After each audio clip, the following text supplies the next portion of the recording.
Excusez-moi, j'ai été coupée tout à l'heure, je ne sais pas quelle est la cause. Donc, je vais continuer le direct. J'ai été coupée, je ne sais pas ce qui s'est passé, mais le direct a été coupé. Donc, reconnectez-vous, j'avais pas terminé. Voilà, j'avais pas terminé. J'étais en train de parler de la loterie américaine. Je me représente, je suis Adélaïde Camdem. Et je viens juste d'être coupée dans mon direct. Donc là, j'ai dû relancer une seconde fois. Donc, reconnectez-vous, partagez le direct. De toutes les façons, j'allais même terminer parce que j'avais pratiquement fini. Voilà. Je parlais notamment de la loterie américaine où je vous disais les deux erreurs à ne pas commettre. La première erreur, c'était de se réenregistrer une deuxième fois. Si vous le faites, vous serez systématiquement disqualifié dans l'ordinateur. Les Américains ont conçu un logiciel qui fait un tirage au sort. Et quand votre nom apparaît deux fois, vous êtes systématiquement disqualifié parce que ça a été programmé comme tel. Un nom qui apparaît avec les mêmes informations, les mêmes photos, ben, vous serez disqualifié. Même nom, même date de naissance, même lieu, même diplôme, etc. Clairement, c'est la même personne, donc vous serez disqualifié. Ne faites pas cette erreur-là. Je le disais tantôt avant que mon direct ne se coupe. Plusieurs personnes m'ont contacté pour me demander qui n'ont pas enregistré leur numéro de confirmation qui a été généré quand ils se sont enregistrés. D'autres m'ont dit qu'ils ont égaré le numéro de confirmation qu'on leur a remis, qu'ils ont imprimé et qu'on leur a remis. Par conséquent, ils souhaiteraient se réenregistrer. J'ai dit non. On ne s'enregistre pas deux fois. On ne s'enregistre pas deux fois. Donc, c'est ce que je disais dans mon direct avant que je ne sois coupée. Si vous n'avez pas sauvegardé votre numéro de confirmation au moment de votre enregistrement, vous ne pouvez plus rien faire. C'est terminé, il n'y a plus rien à faire. Il n'y a plus rien à faire, vous allez attendre l'année prochaine pour vous enregistrer à nouveau. C'est pour ça qu'il est important d'aller vers des personnes qui maîtrisent le travail. Il est important d'aller vers des personnes qui maîtrisent. Donc, si vous n'avez plus votre numéro de confirmation, vous ne vous enregistrez plus. Il y a des gens qui me disent et qui m'écrivent, ils sont nombreux, qui m'ont écrit pour me dire, oh Adélaïde, je viens de tomber sur votre direct et malheureusement, je me suis déjà inscrit, mais je voudrais cependant que vous m'inscrivez à nouveau parce que je veux que ce soit vous qui le fassiez afin que si je sois sélectionnée, vous continuez le suivi de mon dossier jusqu'à l'obtention du visa. J'ai dit non parce que malheureusement, je ne peux pas vous inscrire une deuxième fois. C'est pas possible. Voilà. Donc, vous n'avez qu'une seule possibilité, qu'un seul choix, une seule tentative. Que vous ayez fait des erreurs ou pas, vous ne pouvez plus. Parce que si vous le faites, vous êtes disqualifié. Systématiquement, dans la machine, c'est programmé pour ça. Donc, ne faites pas cette erreur. L'autre erreur dont je parlais dans mon direct avant d'être coupé, c'était les informations, les fausses informations. Ne faites pas de déclarations que vous ne pourrez pas prouver après. C'est important.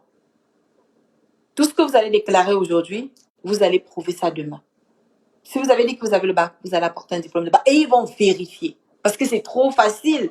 Vous n'espérez pas qu'ils prennent tout simplement vos diplômes et qu'ils vous croient sur parole. C'est que c'est tout le monde qui viendrait. C'est tout le monde qui attesterait qu'il a le baccalauréat.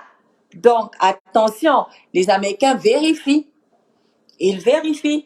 Si vous avez une expérience de 2 ans et plus, vous devrez apporter votre attestation qui prouve que vous avez effectivement cette expérience, donc délivrée par l'entreprise dans laquelle vous avez travaillé. Et ils vont vérifier. Ils vont appeler cette entreprise. Ils vont se rassurer que vous avez exactement eu ces années d'expérience dans cette entreprise-là. Sinon, c'est trop facile. C'est tout le monde qui partirait au quartier et qui fabriquerait des attestations de travail qui prouvent que vous avez travaillé pendant 5 ans, 10 ans, 2 ans, 3 ans, whatever. Donc, faites attention à vos déclarations. Ce qui est dit maintenant doit être prouvé. Tous les documents que vous allez apporter, si vous êtes sélectionné le jour de votre interview, doivent corroborer avec ce que vous avez déclaré au départ. Moi, quand je jouais, je ne le savais pas. Et si vous n'arrivez pas à prouver, simplement, vous serez éliminé. Vous n'aurez jamais de visa. On va fermer votre cas. Ça va s'arrêter là, à ce moment précis, si vous n'arrivez pas à prouver. Et si votre diplôme est faux ou si vous avez fait le faux d'une façon ou d'une autre, vous serez fiché pour ne plus jouer pendant au moins les 5 années à venir. Parce que je connais une dame à qui c'est arrivé. Elle a menti qu'elle était mariée et elle est venue avec quelqu'un qui n'était pas son mari, éventuellement, c'était son frère.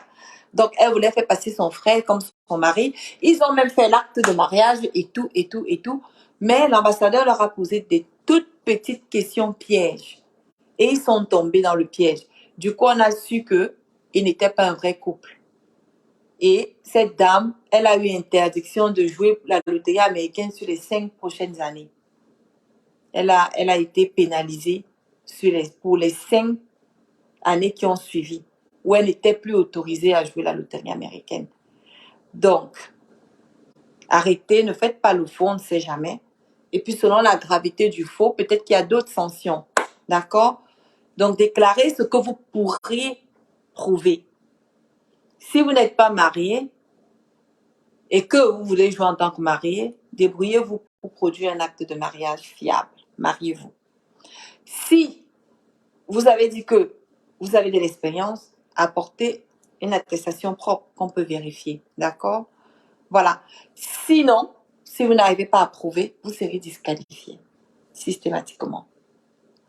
Donc, s'il vous plaît, voilà les 2 erreurs dont je ne voudrais pas que vous tombiez dans le piège, pour lesquelles je ne voudrais pas que vous commettez.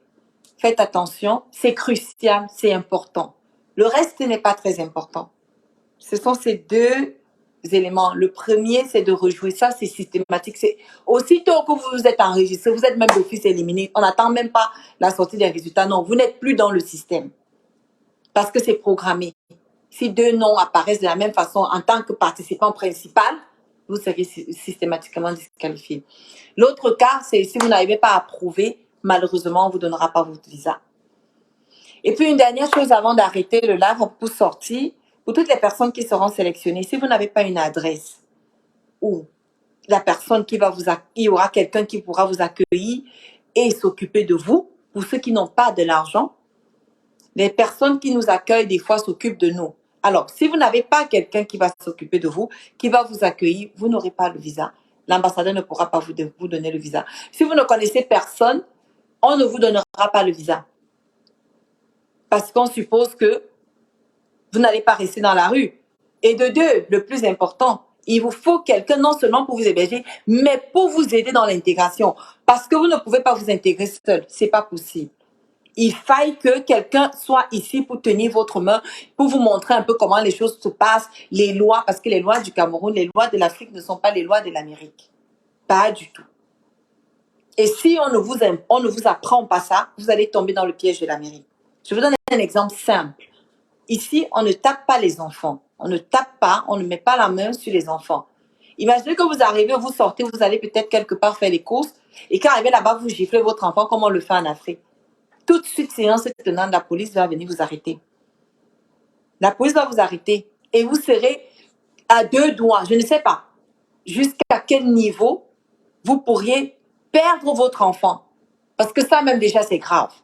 Ça même déjà, je pense qu'on va vous retirer votre enfant pour une durée. Parce que vous avez porté la main sur votre enfant. Il y a des gens qui viennent ici qui ne savent pas. Je vous donne un autre exemple banal. Ça, c'est des petites choses. Hein. Je vous donne un exemple banal. En Afrique, nous savons tous que c'est permis de faire pipi en bordure de route, des trucs de ce genre. Ici, c'est strictement interdit. C'est strictement interdit. Si on vous perçoit, on vous aperçoit en train de faire pipi au bord de la route, en bordure de route, on va vous faire arrêter. Oui, vous allez payer des amendes pour ça. Voilà. Donc, il y a beaucoup de choses. Beaucoup de choses. Ça, c'est juste des exemples au plus bas niveau. Sinon, ça va crescendo. Donc, il vous faut une adresse et Bridge to USA pourra vous fournir cette adresse pour toutes les personnes qui n'ont pas de famille ici. Et quand vous irez à l'ambassadeur, à l'ambassade pour votre interview, je vous donnerai des informations sur moi où vous pourrez défendre là-bas que voilà, on se connaît, je suis une amie de la famille ou quoi que ce soit. Ne mentez surtout pas. N'allez pas dire qu'on est frère ou soeur si on ne l'est pas. D'accord? Spécialement les frères et sœurs de sang. Non. Vous pouvez dire que je suis une... En tout cas, je vais vous coacher au moment opportun. Je vous dirai exactement ce que vous pourrez dire. Et voilà, vous direz à l'ambassadeur également que Si vous n'avez pas de compte bancaire qui montre que vous avez quand même de l'argent pour vous prendre en charge, vous direz à l'ambassadeur que c'est moi qui m'occupera de vous, qui s'occupera de vous une fois que vous serez ici. En tout cas, on n'en est pas encore là. Le moment venu, on en reparlera.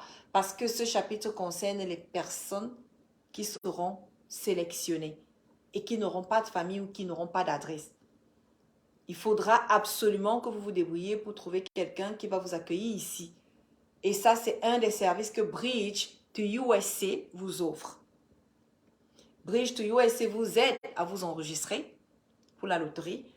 Également à suivre votre cas, vérifier les résultats qui seront disponibles en mai. Bridge to USA s'occupera de suivre votre cas jusqu'à l'obtention de votre visa. Bridge to USA se chargera également de vous accueillir et de vous héberger. Et pour tout couronner, Bridge to USA se chargera de vous aider dans votre intégration. Donc, tout ce dont vous aurez besoin, aussitôt arrivé, on le fera. Notamment le travail, les cours d'anglais, un peu vous coacher surtout comment prendre les bus, etc. Le coaching sera long, en tout cas.